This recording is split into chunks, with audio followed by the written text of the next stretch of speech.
مولاي صل وسلم دائما أبدا على حبيبك خير الخلق كلهم.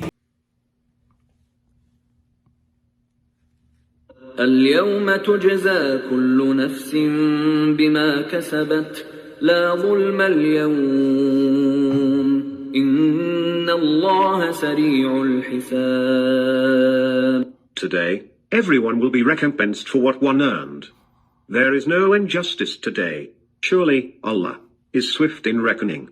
وأنذرهم يوم الآزفة إذ القلوب لدى الحناجر كاظمين ما للظالمين من حميم ولا شفيع يطاع.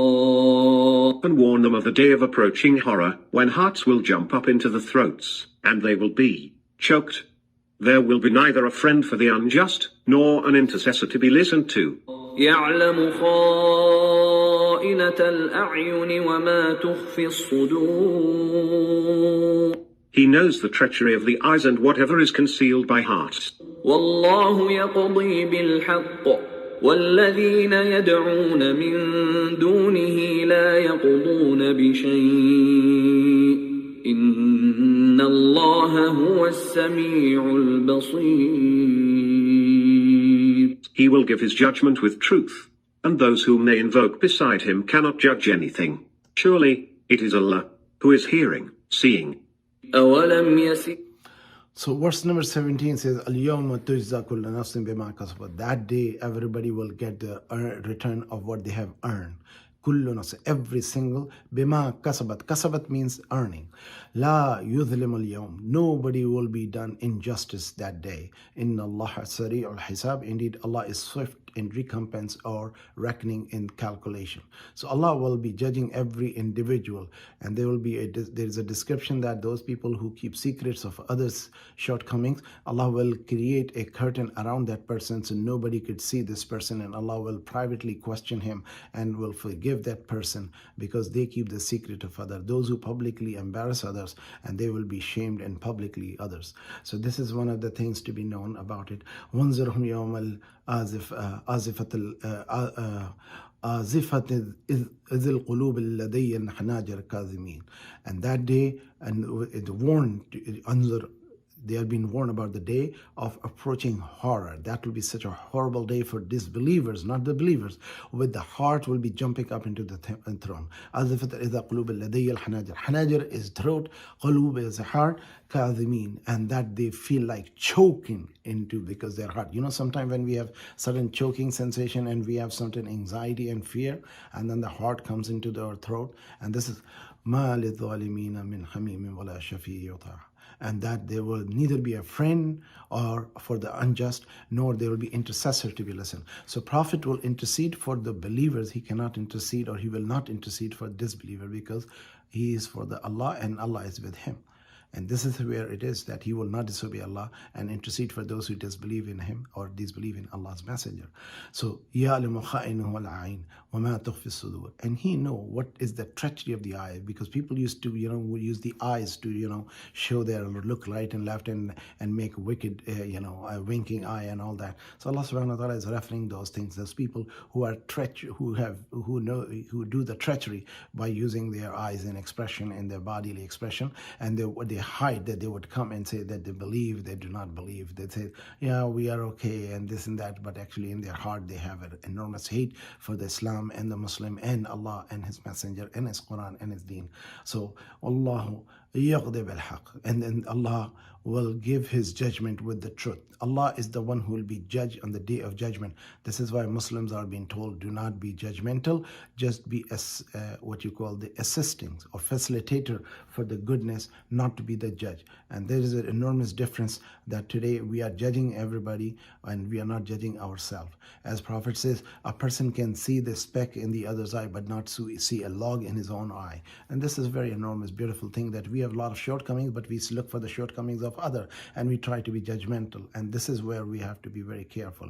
And those whom they invoke beside him cannot judge anything. So these idol worshippers, when they invoke false god, they invoke idols, they invoke everything, those have no power of it themselves. Means these idols, these false gods, even human, even prophets have no power except what Allah has given them. They have no ability except Allah has given them. So Allah is ultimate power and authority and might. And some people say that if you invoke prophet's name or ask for intercedence, we do not invoke and intercede, or we call the prophet's name for intercession as a divine being. We call him as a beloved of Allah, and as Allah on his own discretion, if he prefers, he will accept our supplication, and if he prefers, he would reject their supplication on our behalf. So this is Allah's discretion. This is something very clearly to be understood. Some Muslims say, oh, if you call the non-Muslim's name or non-godly name, that you are doing shirk. We are not doing shirk unless we believe that they are the omnipotent, omnipresence, omniscience, and they are wajib al-wujud. And that is the ultimate God worthy of worship and have personal attribute. We believe the prophets have given attribute, not personal attribute. Prophets are non-God. They are creation, not creator. And this is where some people are mixing up because lack of understanding and Islamic faith, and many Muslims fight over this. And then further in verse number 21, Allah subhanahu wa ta'ala is talking about person, what should they do?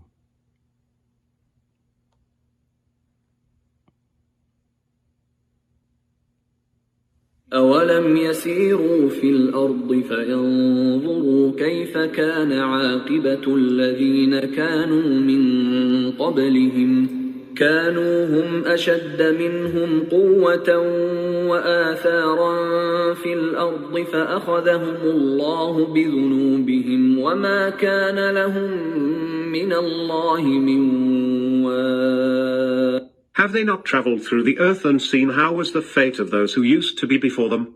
They were stronger than these in power and in traces left on the earth, but Allah seized them because of their sins. There was no one to save them from ill. ذلك بأنهم كانت تأتيهم رسلهم بالبينات فكفروا فأخذهم الله إنه قوي شديد العقاب. That was because messengers used to come to them with clear signs, but they disbelieved. Then Allah seized them. Surely He is strong, severe in punishment. وَلَقَدْ أَرْسَلْنَا مُوسَى بِآيَاتِ. So in the verse 21 and 22, Allah subhanahu wa ta'ala is saying that travel to the earth and see those who disbelieve what happened to them. When Allah sent the messenger and who warned them, who were there to tell them not to worship false God, and these people did not listen to the prophets. And what happened to them was that Allah destroyed them, Allah annihilated them. As we see today, the pyramids of pharaohs and all those powerful, mighty people who were living at one time and who are much more stronger than these tribes of Meccans or those Muslims or human or all what they are existing today. Allah subhanahu wa ta'ala is saying that if they could not stand in front of God, how could you be standing and arguing? Now the conversation from verse 23 till quite a bit will be about the Musa alayhi salam again, and whatever happened between discussion or conversation between Allah and Musa alayhi salam and Pharaoh and his advisor or his prime minister Haman, and what they said in the Qarun. So there's a king, his advisor or his ministers, and the wealthiest. Three people are discussed in coming ayah. What happened to them for not believing, and what should be a lesson for us as a believer. Please listen to this. وَلَقَدْ أَرْسَلْنَا مُوسَى بِآيَاتِنَا وَسُلْطَانٍ مُبِينٍ.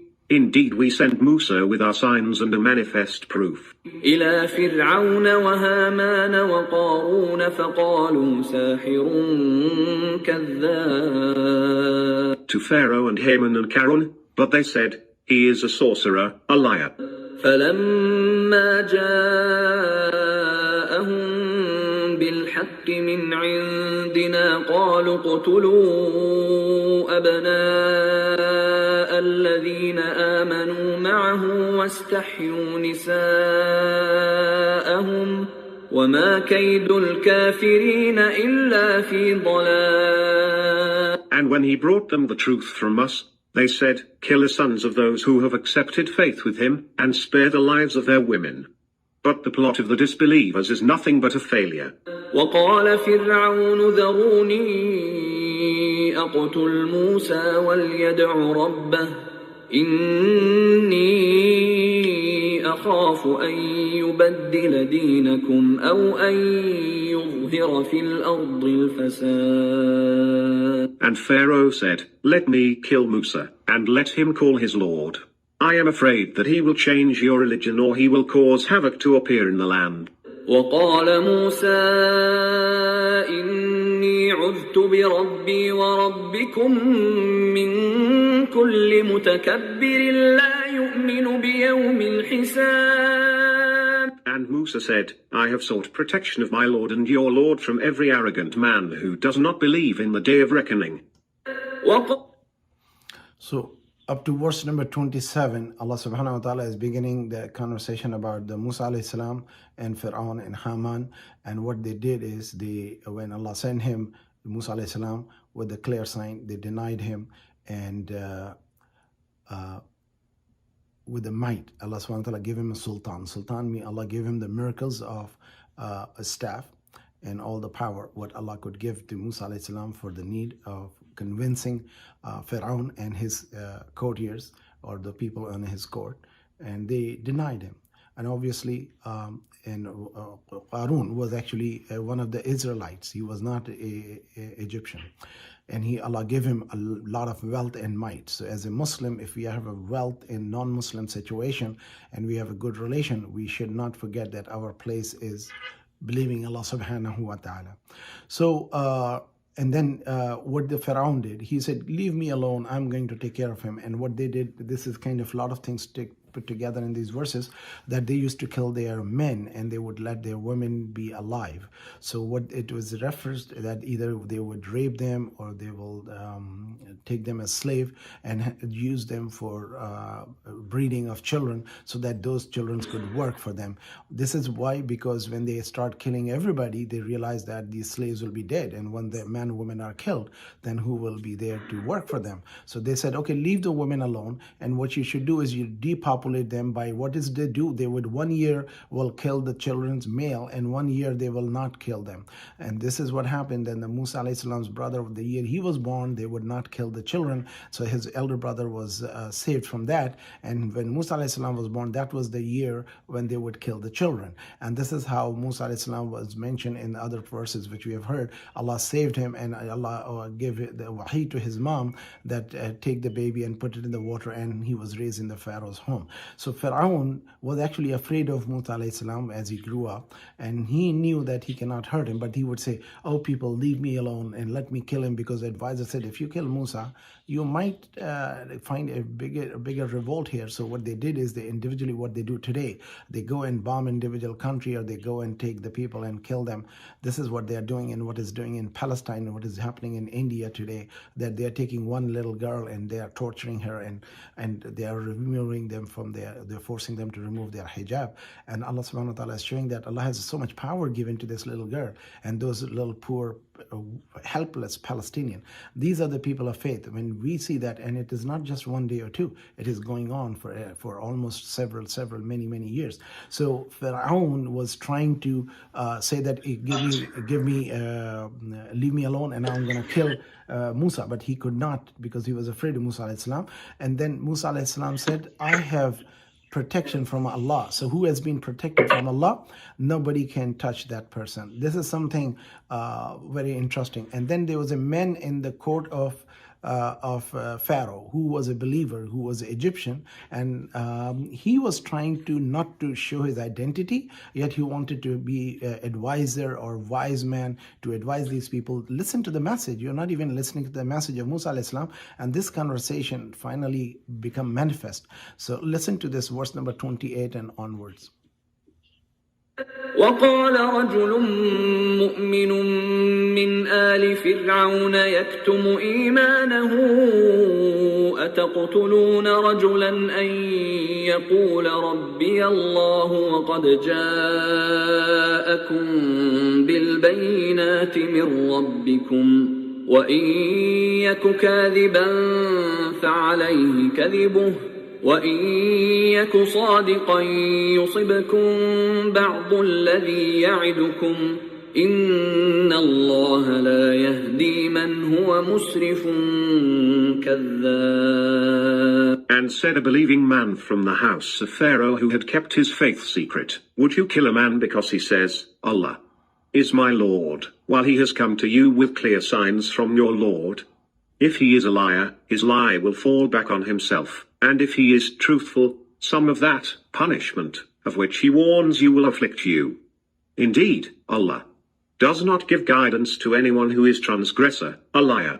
يا قوم لكم الملك اليوم ظاهرين في الأرض فمن ينصرنا من بأس الله إن جاءنا قال فرعون ما أريكم إلا ما أرى وما أهديكم إلا سبيل الرشاد. O my people, the kingdom is yours today, while you are dominant on the land.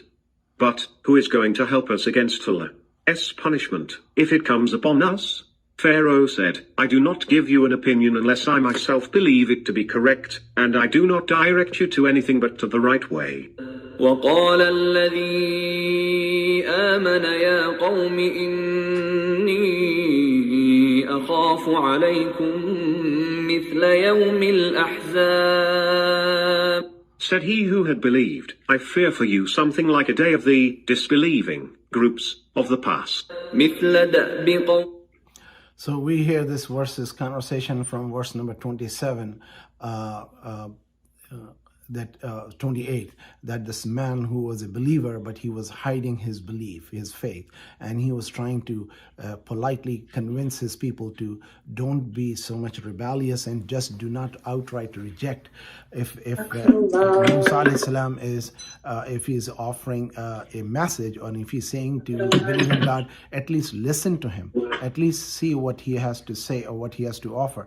And these people who are in power and might, and he was trying to give them he's trying to tell them that just listen to him. At least if he's not truthful, and it will be back on him. But if he is truthful, then you will be facing the hardship which happened to the nations before. So in other words, what happened to the Qawm Ad and Nuh and Samud, this means this conversation also tells that the people before Musa alayhi salam, these people were people who knew about this, what happened to the nation before them. So let's listen to the verse number 17.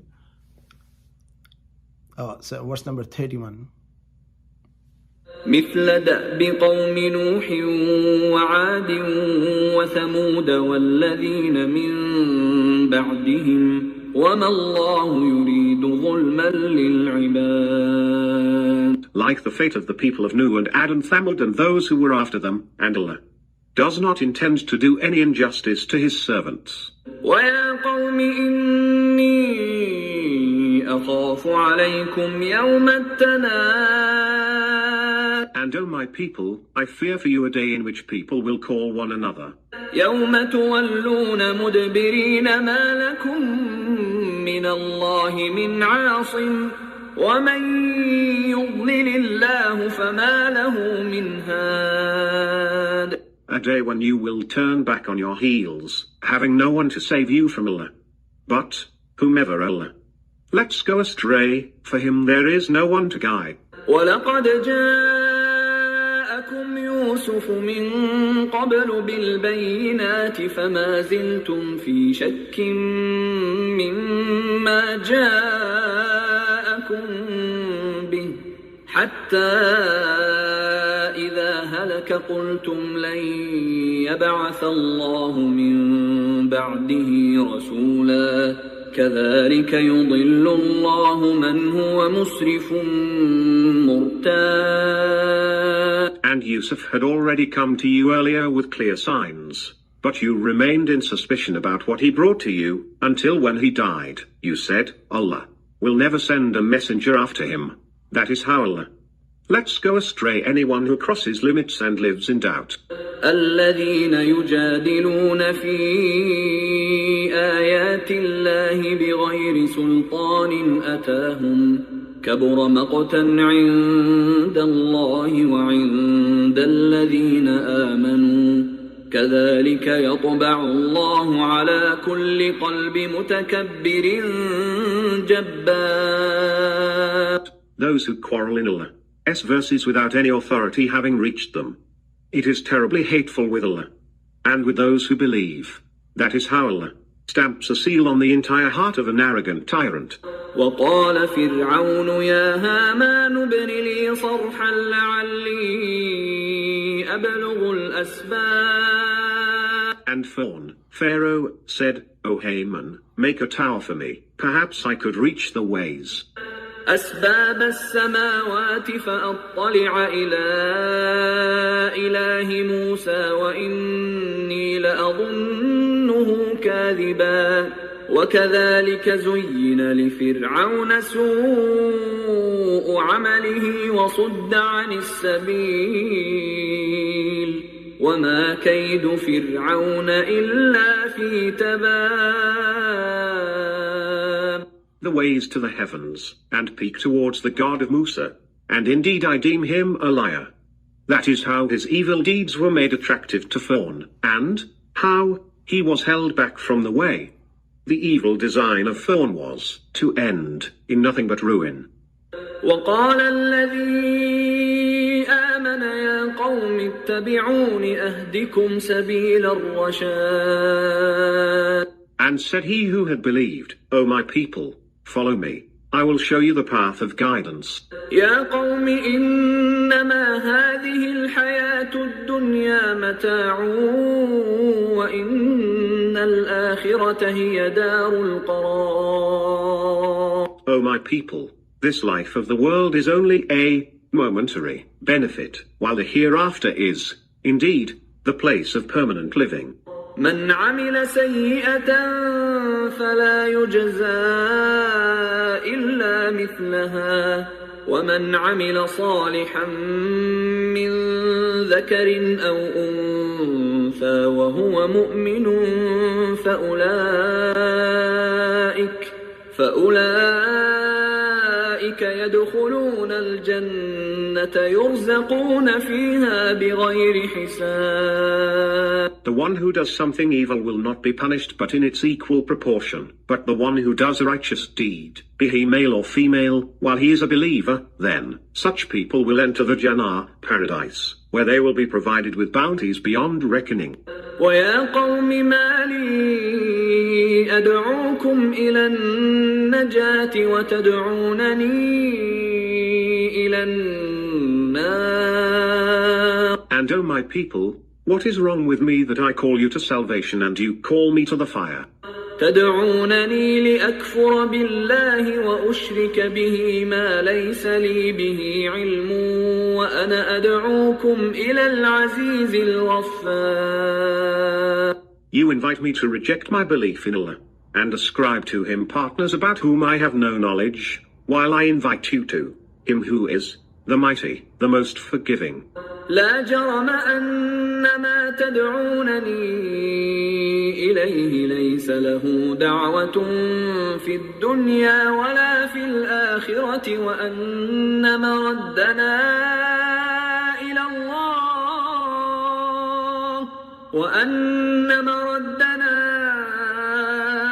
الله وأن المسرفين هم أصحاب النار. It is obvious that those gods to whom you are inviting me are not worth calling, neither in this world nor in the world to come, and that we have to return back to Allah, and that the transgressors are indeed the people of the fire. فستذكرون ما أقول لكم وأفوض أمري إلى الله إن الله بصير بالعباد. Soon you will remember what I am saying to you, and I entrust my matter with Allah. Surely Allah has all his servants in sight. فوقاه الله سيئات ما مكروا وحاق بآل فرعون سوء العذاب. Then Allah saved him from the evils of what they designed, and the house of Pharaoh was encircled by an evil punishment. So all these verses, I did not interrupt it, just wanted to make sure that the whole conversation going on between this believer of Musa alayhi salam, and he was the one. So there's a little pretext to understand.